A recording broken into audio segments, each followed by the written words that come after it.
Voici l'interface à réaliser.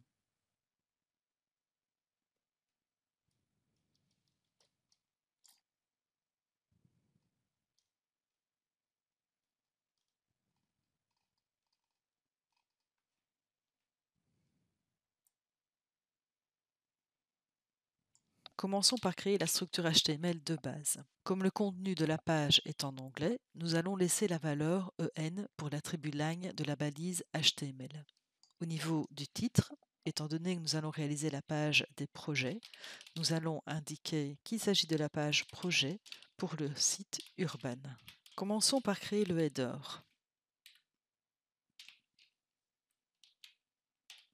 En regardant le modèle, nous apercevons que le contenu est toujours centré sur la page et les marges latérales s'adaptent automatiquement. Dans le header, nous aurons le logo et nous aurons un menu de navigation. Pour pouvoir centrer les éléments, nous allons utiliser un conteneur et pour cela, nous allons utiliser la balise div. Nous allons placer l'image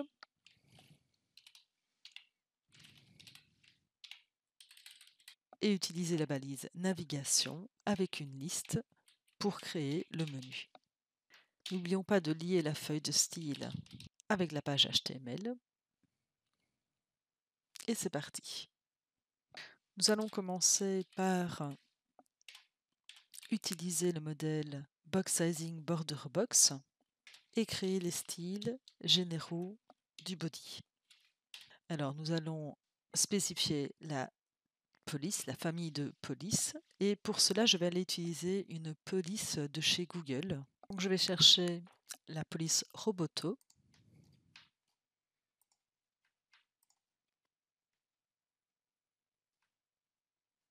Donc, je vais prendre uniquement ici la police régulière. Donc, je copie le code et je vais ainsi l'utiliser dans ma page HTML.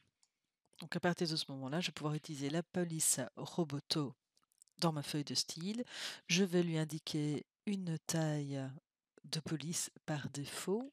Comme je vais devoir centrer plusieurs éléments au milieu de ma page avec des marges latérales automatiques, je vais créer une classe centrage que je pourrai réutiliser à plusieurs endroits. J'attribue donc une largeur et des marges latérales automatiques. Cette classe centrage, je vais donc l'attribuer à mon div qui n'est pas ici, donc qui est manquant. Donc je vais aller rajouter un div avec cette classe centrage. Nous voyons que la classe centrage fait correctement son travail. Nous allons maintenant placer les items de la liste côte à côte. Pour cela, nous allons utiliser la technique Flexbox. Donc rappelez-vous, pour travailler avec le Flexbox, posez-vous les bonnes questions. Quels sont les éléments que vous désirez mettre côte à côte? Donc les éléments que nous désirons mettre côte à côte sont les items du menu. Quel est l'élément HTML parent direct de ces LI? La balise UL. La balise UL sera donc notre container Flex. Comme j'ai plusieurs éléments qui seront container Flex, je vais créer une classe générique que je pourrai réutiliser à plusieurs endroits.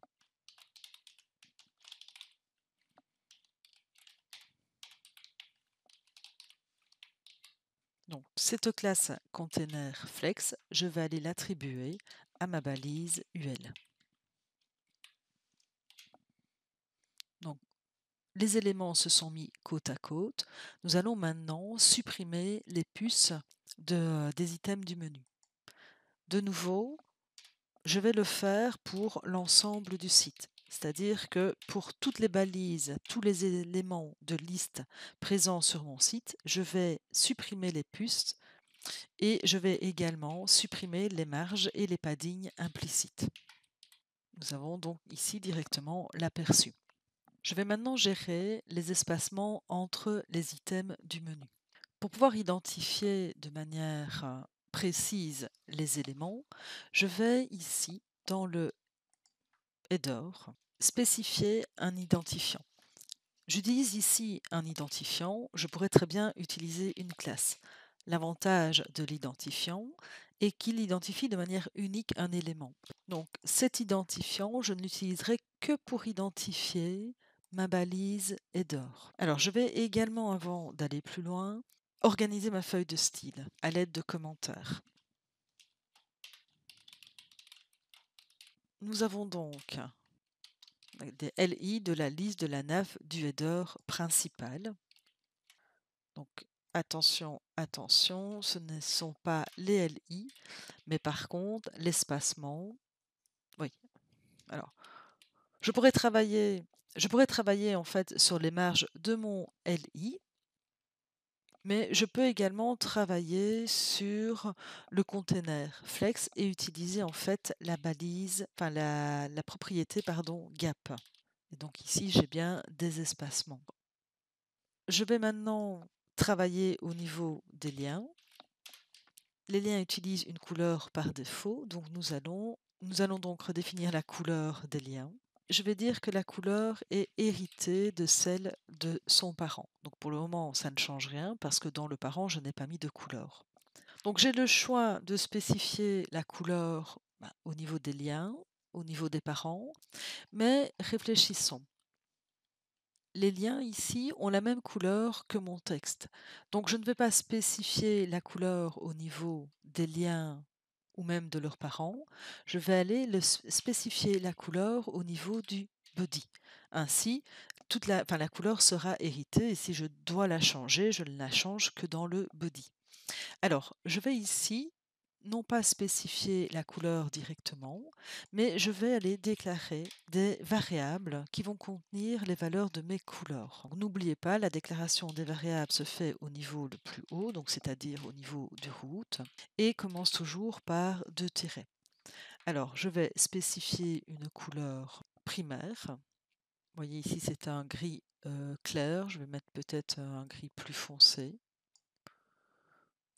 Plus foncé, proche du noir même. Et je vais donc l'utiliser dans mon body. D'accord, donc vous voyez que les liens ont bien hérité de la couleur du parent. Au niveau, comme il n'y a pas de couleur qui a été définie au niveau de l'UL, on remonte, et donc on arrive à hériter la couleur définie dans le body. Mon menu, je vais le laisser comme ça pour le moment et je vais le placer maintenant côte à côte au niveau du logo.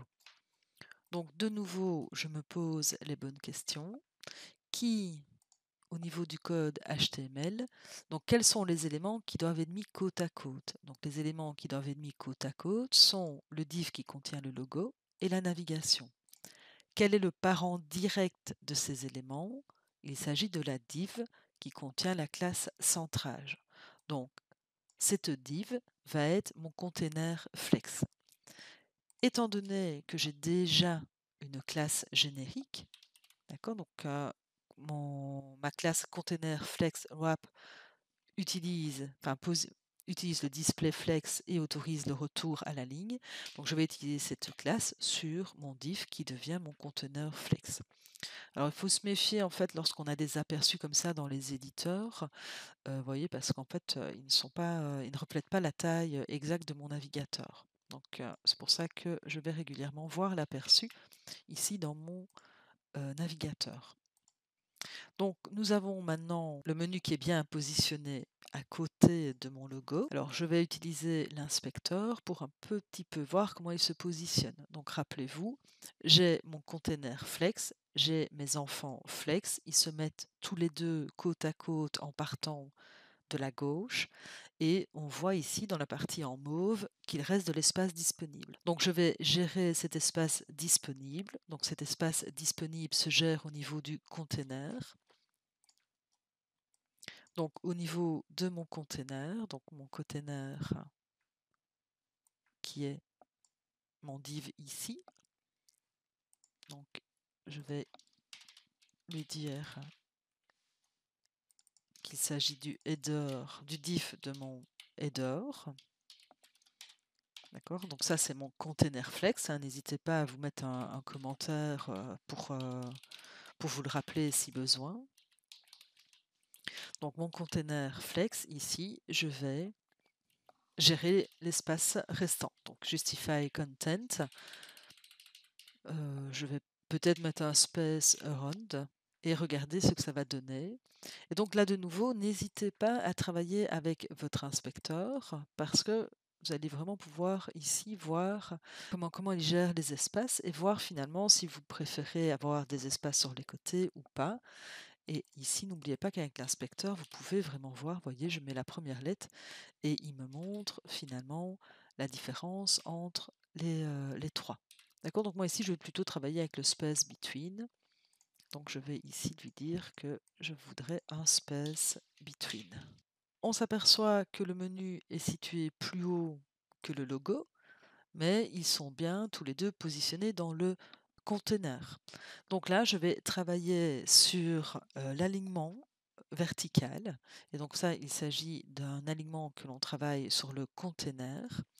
Donc au niveau du container, je vais lui dire en fait qu'il aligne les éléments au niveau du centre. Et donc là, on a bien le menu aligné sur le logo. Il me reste à gérer, vous voyez, les liens. Donc en fait, pour pouvoir identifier que nous sommes sur la page des projets, ici, nous allons donc mettre un élément de couleur en arrière-plan sur le lien. Donc, de nouveau, ici, je vais travailler. Alors, on va regarder. Si je travaille comme ceci, vous voyez en fait que ça ne va pas parce que je travaille sur tous les liens. Je ne dois donc pas travailler sur tous les liens, mais je dois travailler sur le lien actif. Et donc ici, je vais aller rajouter une classe que je vais mettre actif, enfin que je vais appeler actif. Et donc ici, je vais lui dire... Alors, vous voyez, j'ai failli taper mon code directement ici dans le header principal, mais attention, cette classe actif est une classe que je vais pouvoir utiliser à différents endroits. Donc, c'est ce que je vais appeler une classe générique. Et donc, je vais aller la mettre avec tous mes styles génériques. Et ici, le code couleur, au final, je ne vais pas l'utiliser comme ça, mais je vais en faire une variable. Je vais l'appeler couleur mise et évidence. Comme ça, aujourd'hui, elle est orange, mais si demain, je veux qu'elle devienne verte, je ne change que la valeur de ma variable. Je vais maintenant ajouter un padding pour espacer le contenu des bords de l'élément. Je vais maintenant m'occuper du contenu principal de la page. Je vais bien évidemment travailler avec ma balise main. Et dans cette balise main, je vais y mettre une section qui contiendra mon titre de niveau 1 et chaque projet sera positionné dans une balise article. Alors, je vais travailler avec la balise figure pour insérer mon image. Observons le modèle. Nous avons ici l'article. Ensuite, dans cet article, nous avons une image qui est positionnée à côté de cet ensemble de texte. Et ensuite, nous avons ici deux éléments côte à côte. Donc ces éléments ici sont en lien. D'accord? Ils sont en lien car en fait c'est une énumération d'informations concernant finalement le contenu de la vignette. Donc là je vais utiliser une liste. Ici nous avons notre figure avec notre image. Ici ça devrait être un H2 et là alors un texte. Donc je vais devoir ce H2 et ce paragraphe les mettre dans un container. Il me sera ainsi plus facile de placer la figure à côté du conteneur qui contiendra mon titre et mon paragraphe. Et donc ce conteneur, ce sera une balise div. Donc nous avons bien notre balise figure, notre div qui contient notre H2 et notre paragraphe, et notre balise UL. Je vais maintenant placer mes articles côte à côte. Donc n'oublions pas les bonnes questions. Quels sont les éléments HTML qui doivent être placés côte à côte? Les éléments HTML qui doivent être placés côte à côte sont les articles. Qui est le parent direct de ces articles? Le parent direct est la section. Donc la section deviendra donc notre container flex. Donc nous avons notre classe générique. Nous allons donc l'utiliser. Et à ce moment-là, nous voyons plusieurs petits problèmes. Pour identifier les problèmes, utilisons l'inspecteur. Donc notre section est devenue container flex et finalement fait correctement son job. En effet, tous ces enfants sont mis côte à côte, le titre, l'article et l'article. Alors, nous allons donc ici dire au H1 qu'il occupe tout l'espace disponible sur la largeur de son parent. N'oublions pas de structurer correctement notre feuille de style et donc ici nous sommes dans la section du main. Alors, je vais même dire qu'il s'agit des projets. Donc la section des projets. Alors la section des projets, je pourrais en fait attribuer une classe directement à mon H1, mais je vais travailler comme tout à l'heure. En fait, je vais utiliser un identifiant que je vais appeler projet.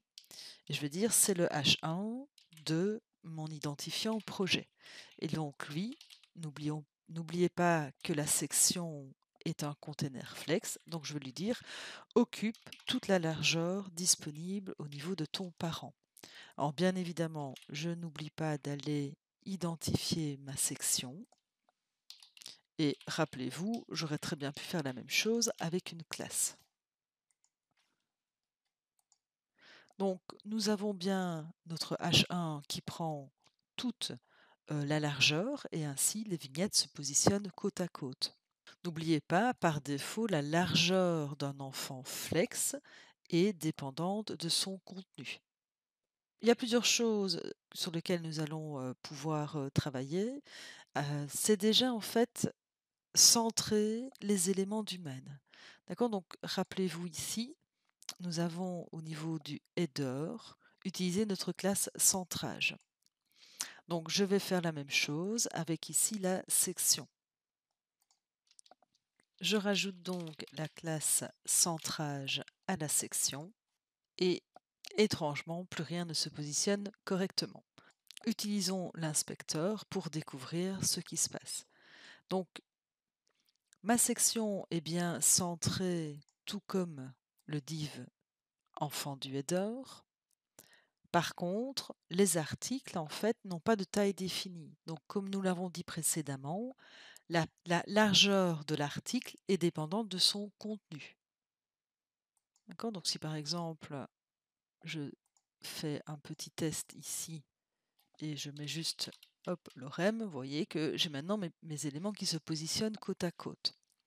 Donc, ici, je vais donc spécifier une largeur à mes articles. Donc je vais dire tous les articles contenus dans mon identifiant projet auront un flex basis. Et ici, je vais travailler en pourcentage. Vous voyez donc ici, j'ai bien mes éléments qui se positionnent côte à côte. Je vais d'ailleurs rajouter plusieurs articles. Nous allons maintenant travailler les styles du titre. Le titre est donc le H1 situé sous l'identifiant projet. Je vais augmenter sa font size. aligné au centre. Donc ça, c'est le modèle. Et voilà notre titre. Et donc, je vais utiliser des marges pour espacer le titre sur le haut et sur le bas.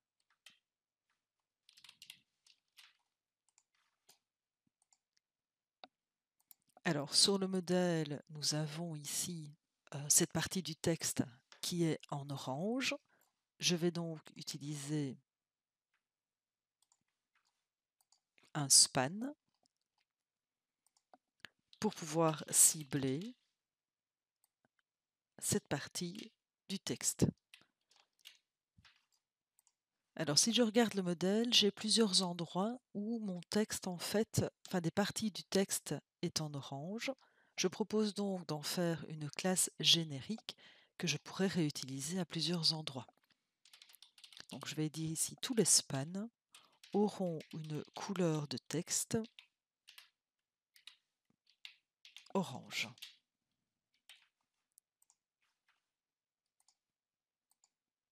Et donc ici, nous nous rapprochons du modèle. Concentrons-nous maintenant sur les articles en eux-mêmes. Nous avons ici une figure, nous avons ici un div, et ces deux éléments-ci doivent être côte à côte. Nous allons donc utiliser la technique du flex pour les positionner côte à côte. Donc, la figure et le div doivent être positionnés côte à côte. Quel est le parent direct? Le parent direct est l'article. Donc, je vais utiliser la classe générique qui permet de transformer un élément en conteneur flex autorisant le retour à la ligne de ses enfants. De nouveau, ça ne fait pas l'effet escompté. Prenons l'inspecteur. Nous avons l'article, nous avons la figure et nous avons le div qui se positionne côte à côte. Donc, observez la taille occupée, enfin la place occupée par la figure. Si je vais ici dans les éléments calculés, je vois que la figure a des marges implicites. Je vais donc faire des tests en supprimant cette marge implicite. Donc en supprimant cette marge implicite, le div ici n'a toujours pas la place pour se positionner à côté. Je vais donc leur spécifier des tailles. Donc au niveau de la figure, je vais donc lui enlever les marges implicites. Et avant cela, je vais commenter. Et donc ici, on travaille sur le projet en lui-même. Donc, je vais travailler avec mon identifiant projet et je vais dire tous les articles et toutes les figures de l'article de mon identifiant projet. Encore une fois, j'aurais pu attribuer une classe. Donc ici, je ne travaille pas avec une classe, mais j'identifie à chaque fois la balise HTML enfant de mon idée projet. Cette technique permet de ne pas devoir ajouter des classes dans le code HTML. Donc ma figure, j'annule ses marges et je lui attribue un flex basis de 30%. Je vais également attribuer un flex basis à mon div.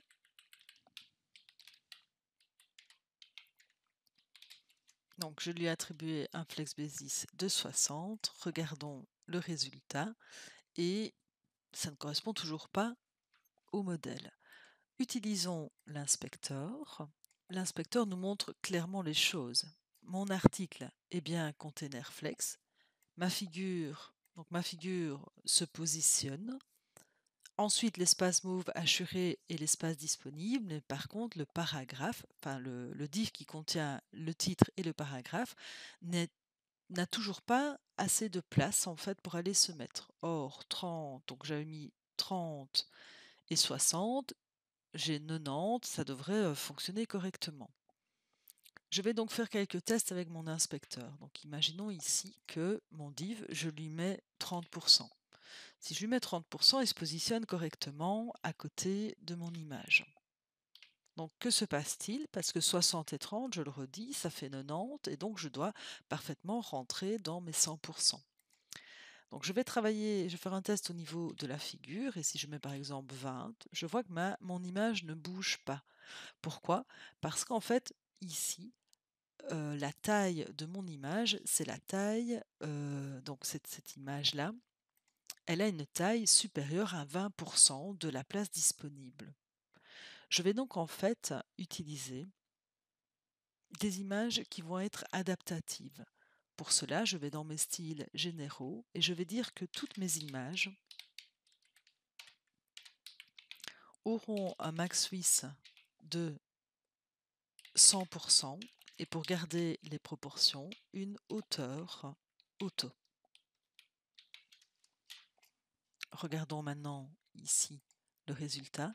Vous voyez maintenant que la taille de mon image est celle de son parent qui était donc de 30%.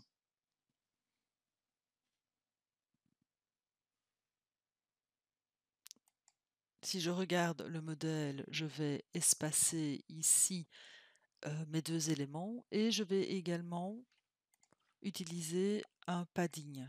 Pourquoi? Parce que, vous voyez, quand j'ai regardé tout à l'heure avec mon inspecteur, je me suis bien rendu compte que les enfants des articles collaient au bord du conteneur.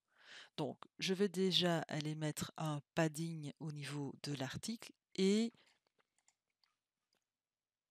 je vais également travailler au niveau de l'ombre ou une bordure, hein. On peut travailler avec une bordure pour les identifier. Je vais faire ça, comme ça vous allez bien voir. Donc ici, je vais lui dire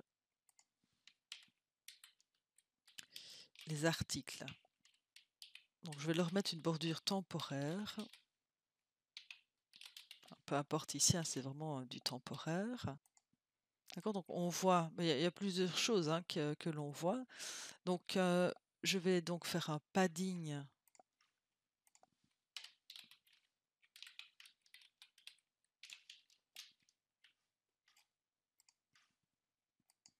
Voilà, pour espacer le contenu du bord de l'article.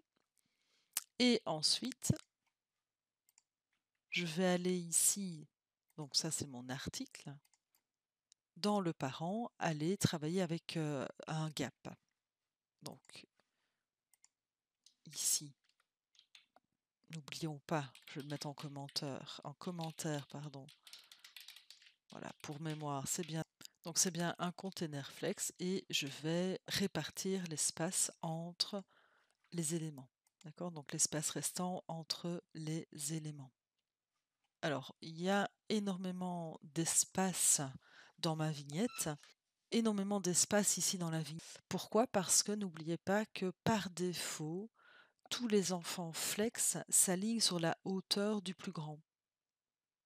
Donc je vais ici au niveau du code HTML. Tous mes articles doivent être des containers flex. Et donc je vais ici leur rajouter la classe container.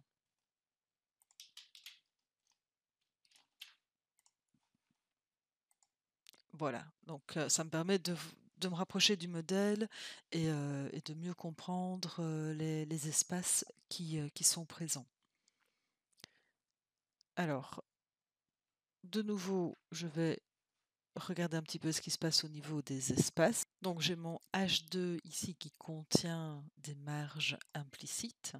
Et donc je vais de nouveau ici les modifier.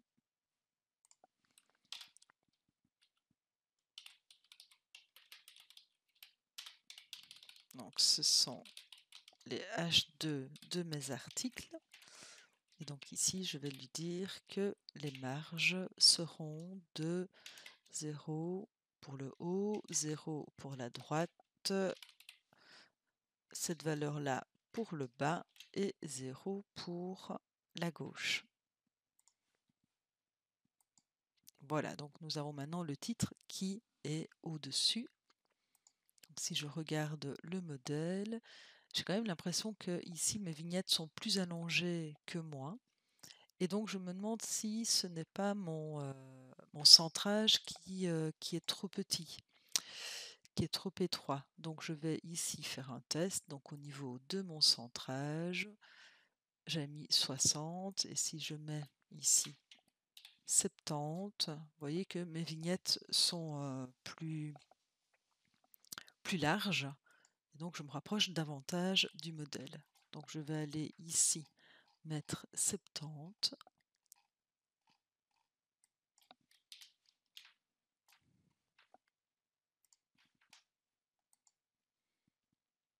Et donc on se rapproche davantage du modèle. Alors au niveau du modèle, on voit que mes articles sont espacés. Et donc soit je travaille sur les marges de mon article, soit je peux travailler, comme mes articles sont dans un container flex, je peux alors travailler avec un gap au niveau de mon container et c'est ce que je vais utiliser ici comme solution.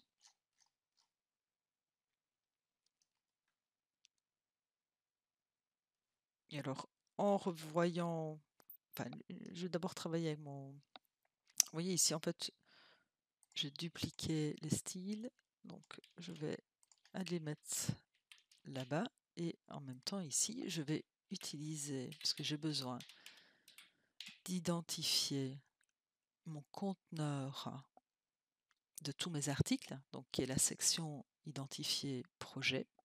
Et donc là, je vais travailler avec un gap de 1 REM et regarder ce que ça donne.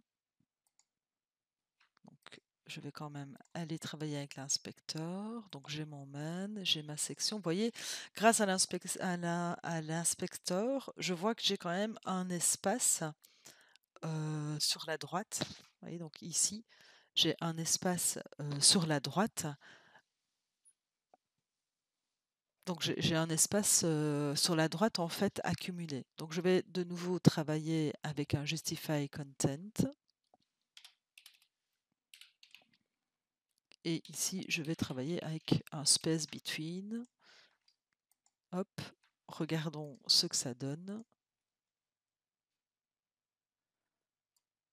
Voilà, au niveau de ma section, à ce moment-là, j'ai mes espaces qui sont mieux répartis.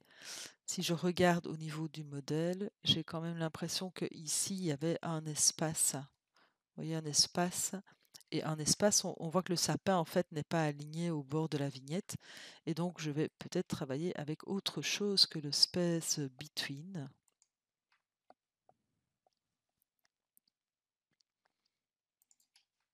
Donc ici, je pourrais par exemple travailler avec le Center. Oh, je ne suis pas au bon endroit. Attention, donc au niveau de l'inspecteur, je dois être ici au niveau de ma section. Et si je mets Center, ben voilà, j'ai vraiment quelque chose qui se rapproche du modèle. Donc je vais ici lui dire que je travaille avec le Center. Nous allons maintenant regarder comment placer ces deux éléments côte à côte. Posons-nous les bonnes questions. Quelles sont les balises HTML? Quels sont les éléments HTML que nous désirons placer côte à côte? Les éléments que nous désirons placer côte à côte sont des LI. Quel est le parent direct de ces LI? La balise UL. Donc cette balise UL sera donc notre container flex. Rappelez-vous, nous avons une classe générique que nous allons donc utiliser sur chacun de ces UL.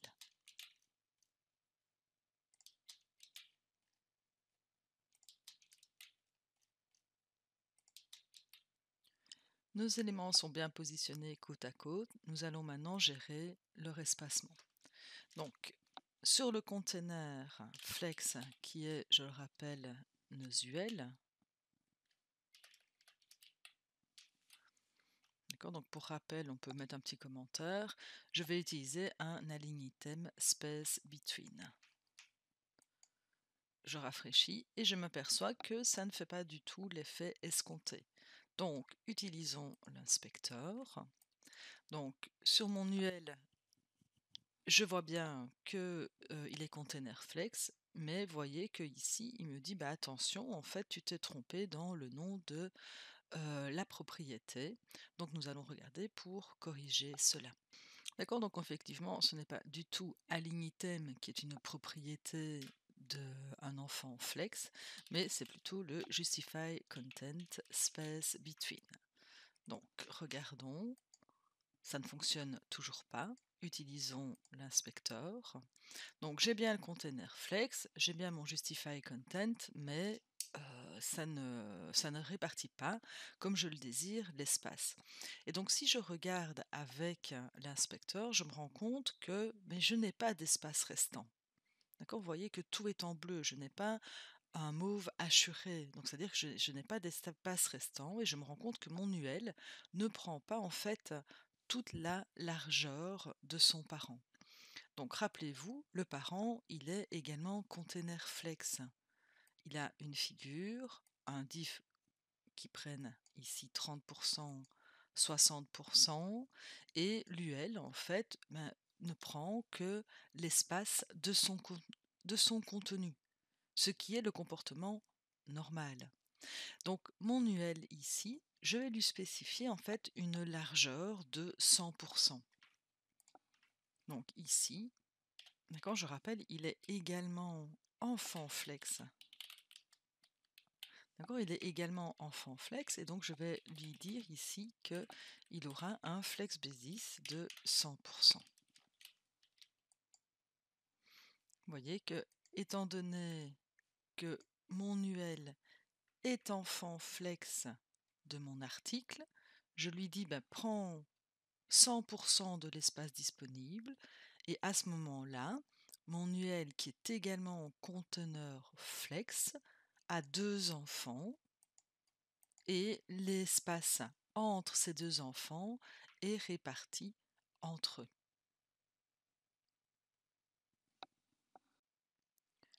Nous allons maintenant mettre des éléments en évidence conformément au modèle, notamment le mot par et le nombre de likes. Vous voyez que la mise en évidence se fait par une couleur orange.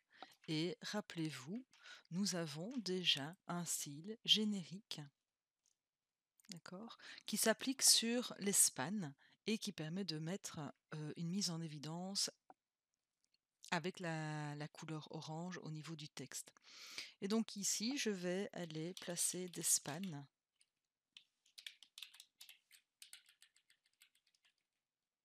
pour isoler les éléments sur lesquels je voudrais mettre une mise en évidence.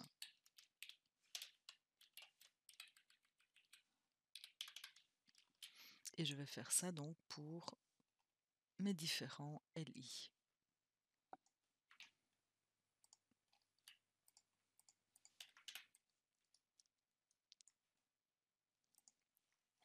Je vais maintenant enlever la bordure temporaire et ajouter l'ombre conformément au modèle. Donc l'ombre se mettra sur les articles. Donc j'enlève la bordure et je rajoute mon ombre. Alors regardons le modèle. Nous avons le pied de page en bas de la page. Donc nous allons rajouter le pied de page en dessous du main. Alors le footer donc est orange avec une couleur de texte blanc. Soit je mets le mot footer, soit je vais travailler avec un identifiant comme je l'ai toujours fait pour respecter un petit peu finalement ce que j'ai déjà fait. Ajouter donc une couleur orange, enfin une couleur de fond qui est la couleur orange grâce à la couleur de mise en évidence. La couleur de texte blanche, je vais aérer et je vais centrer le texte. Donc ici, ça ne fait pas du tout l'effet escompté. Pourquoi? Parce que j'ai créé le style et puis je n'ai pas été l'appliquer. Donc je vais l'appliquer.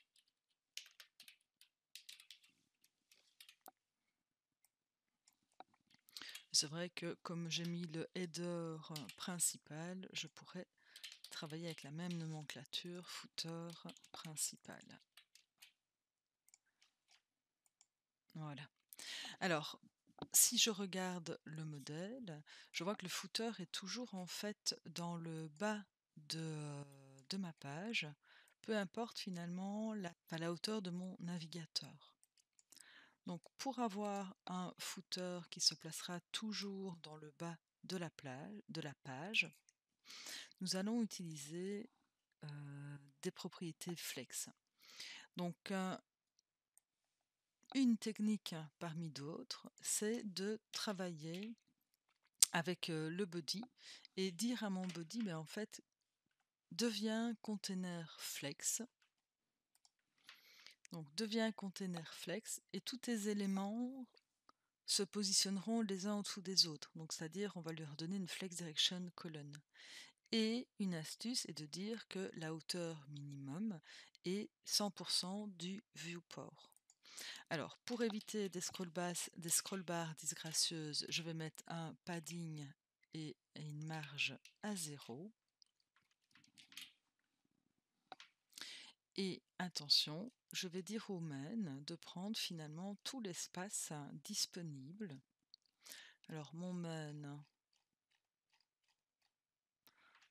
en fait n'a pas de classe, n'a pas d'identifiant. Donc, je vais ici. Donc, j'ai rajouté un commentaire pour structurer mon code. Vous voyez que j'ai été le mettre au-dessus pour essayer d'avoir quand même une cohérence. Et je vais travailler avec une notation courte, une notation raccourcie qui est flex 1. Donc regardons. D'accord. Et si je prends l'inspecteur, on se rappelle, flex est une contraction de quoi? De flex basis, flex string et flex grow.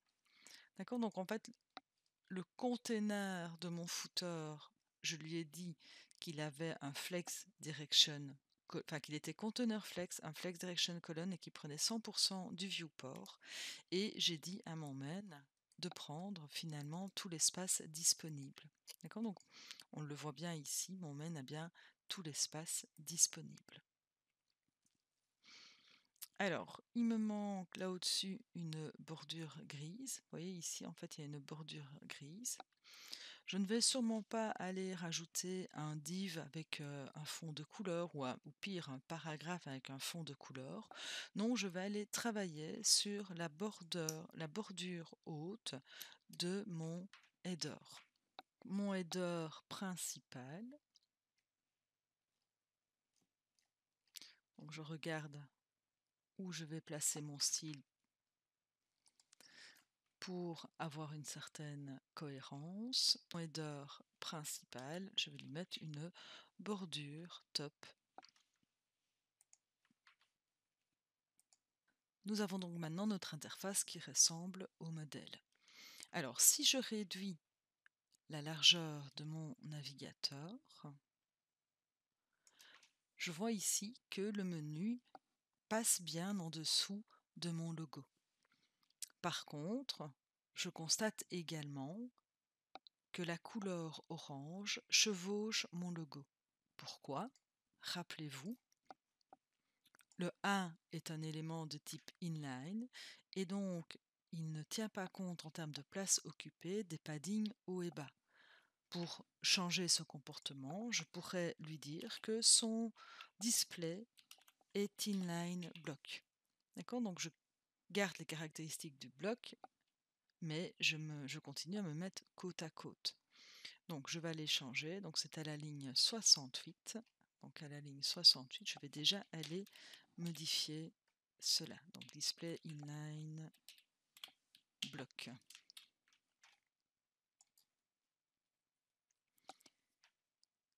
Autre point sur lequel je désire attirer votre attention, c'est le comportement des articles. Donc n'oubliez pas que le conteneur des articles a autorisé le retour à la ligne. Or, je m'aperçois ici que mes éléments ne se mettent pas les uns en dessous des autres, mais par contre, ils ont une largeur qui s'adapte. Donc, pourquoi ont-ils ce comportement-là? Donc si je regarde au niveau des articles, vous voyez que j'ai en fait mentionné la largeur de mes articles en pourcentage. Et donc en fait j'ai la largeur qui va s'adapter. Si par contre j'avais travaillé avec des REM, donc par exemple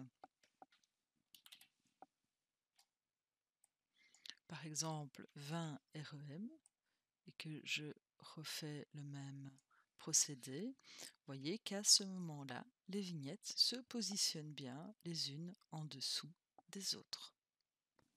C'est un choix de conception.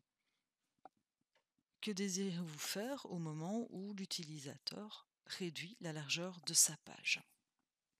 Donc moi ici, je vais aller changer ce comportement. Je ne vais pas travailler en pourcentage pour la largeur de mes articles, mais je vais travailler en REM.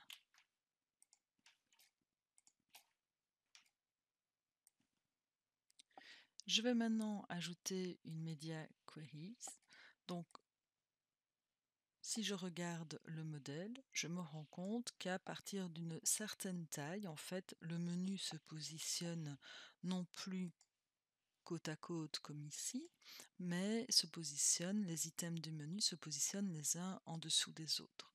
De plus, vous voyez que grâce à la Media Queries, nous avons géré les espaces qui sont ici bien plus grands dû aux valeurs que nous avions mentionnées pour la vue large. Donc je crée la Media Queries et petite astuce pour vérifier si elle est bien prise en compte, je peux changer la couleur de fond du body de manière temporaire pour le test. Donc ici, on est bon, donc la Media Queries est bien prise en compte. Donc je peux enlever ce style-là. Quels sont les comportements attendus? Donc premièrement, les items du menu doivent se positionner les uns en dessous des autres. Donc je vais donc travailler sur le flex direction de l'UL de ma nav, du header principal.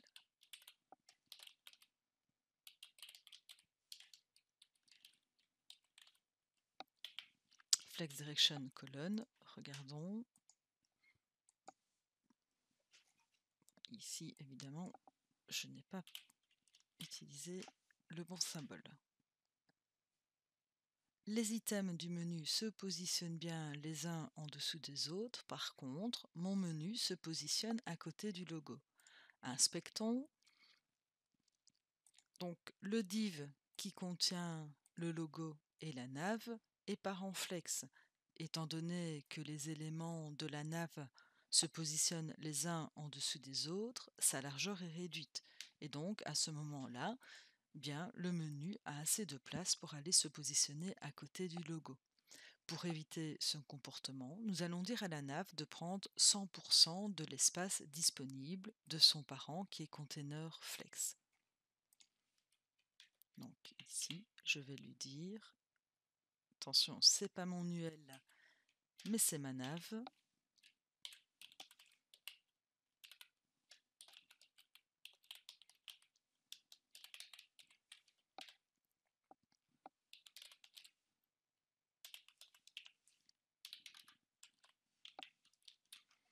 Donc regardons. Donc on a maintenant le logo et le menu positionné en dessous. Alors, il y a beaucoup d'espace entre les items de mon menu. Inspectons. Je me positionne sur le UL et je vois que j'ai mentionné un gap. Donc rappelez-vous, le gap, c'est la contraction pour le row et la colonne. Donc je vais ici annuler mon gap. Vous voyez, si j'annule mon gap, eh bien mes éléments en fait vont se positionner vraiment en se touchant. Donc mon gap sur l'UL, donc ici, je vais aller dire qu'il a un gap à 0. Il a bien un gap à 0 nous constatons que les éléments du menu ne prennent pas tout l'espace par défaut. Inspectons. Donc, les LI occupent bien tout l'espace disponible. Par contre, les A n'occupent pas tout cet espace. D'accord? Et visuellement, on le voit par la couleur orange d'éléments actifs. Le 1 étant une balise de type inline, son comportement est celui attendu. En effet, la place occupée par un élément de type inline est la place occupée par son contenu. Pour rappel, un élément avec un display inline block est similaire à un élément en ligne, mais avec la possibilité de définir des dimensions comme les largeurs, les hauteurs, les paddings hauts, bas et ainsi de suite. Mais par défaut, sa largeur correspond uniquement à son contenu et ne s'étend pas automatiquement sur toute la largeur de son conteneur parent, contrairement à un élément de type bloc.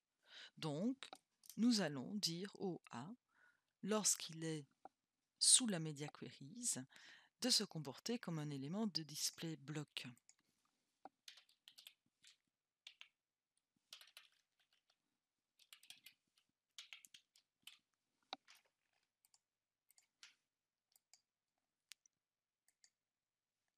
Alors, inspectons. Et je me rends compte, vous voyez, que le A n'a pas été impacté. Pourquoi? Parce que j'ai été trop vite quand j'ai écrit le code. Ok, et donc je dois bien ici travailler sur le A alors que j'étais dans un style de l'UL. Et donc, voilà, le problème est résolu. Nous allons donc maintenant centrer le texte. Donc là, je travaille sur la balise UL. Donc je dis que son contenu de type texte est centré. Et nous avons ainsi réglé le problème du menu. Regardons maintenant les espaces. Donc sur le modèle, nous voyons que la vignette ici prend tout l'espace occupé. D'accord, contrairement à la mienne ici, qui, si je me positionne au niveau donc, de ma section, j'ai bien mon conteneur flex, mon titre qui prend 100%. Donc là, je pourrais également jouer un petit peu peut-être sur les marges, haut et bas, si je veux les réduire. Et les articles, en fait, je vois qu'ils ont un flex basis de 20 REM et donc je vais aller modifier cette taille flex basis. Donc si par exemple ici, juste pour le test, je mets 100%, vous voyez que je vais me rapprocher du modèle. Donc ici, je vais dire que mes projets, donc les articles dépendants de l'identifiant projet, ont un flex basis de 100%.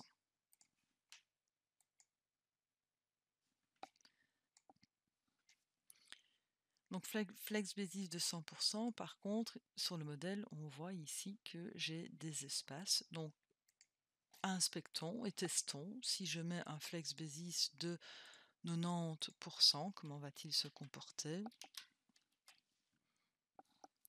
Donc, il gère bien les espaces. Allons changer et mettons 90%.